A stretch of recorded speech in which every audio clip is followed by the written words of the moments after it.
So the day that Thomas was born, that night when we're watching him in the crib, I just started whispering what three things make a Byrne. It's honesty, respect, and confidence. Going on the confidence side, since I play a lot of sports, I can't go into a game or something going, oh man, I'm going to go 0 for 3 or 3 strikeouts here.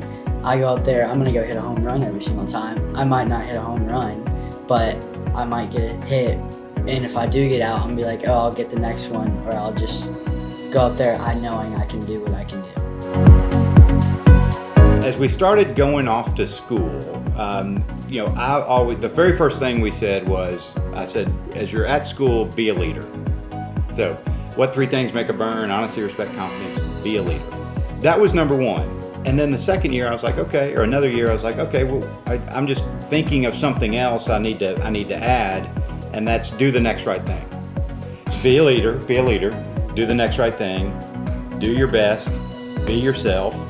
Yes, ma'am, no, ma'am, yes, sir, no, sir. And then when you get into any kind of trouble at any time throughout your day, whether it's you can't think of the right question or there's something that pops up in front of you, what do?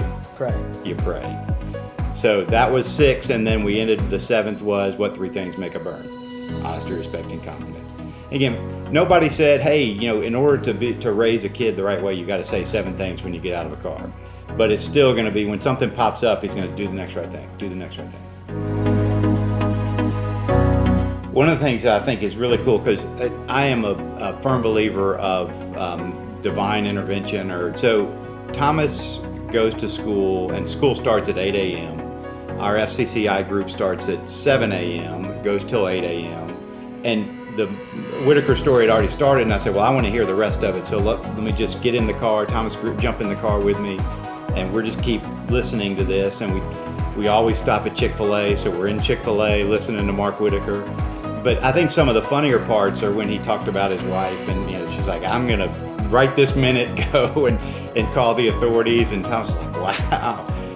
So I'm looking forward to what the ending is, and so we drive out of Chick-fil-A and we head towards Whitfield, and there's probably 5 minutes left when we get to the drop-off line. And again, it warmed my heart, because he's like, Dad, can you pull over and let's listen to the rest of this before I go into school? So it was awesome, because it was a story where I could go and say, hey, here's a guy that really messed up, but yet he was remorseful, had came to the Lord, had great faith, and then his life. Look at his life now.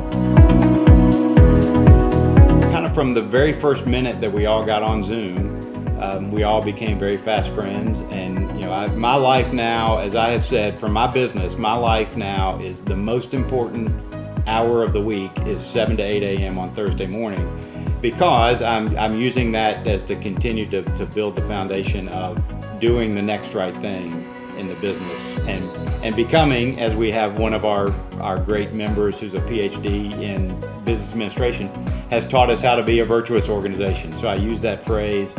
I use all the elements of the Chang study: captive, consumer, committed, commissioned, the DNA strand of virtuous organizations. I mean, everything that I've learned and talked about on Thursday morning has been translated into something that I do on a daily basis.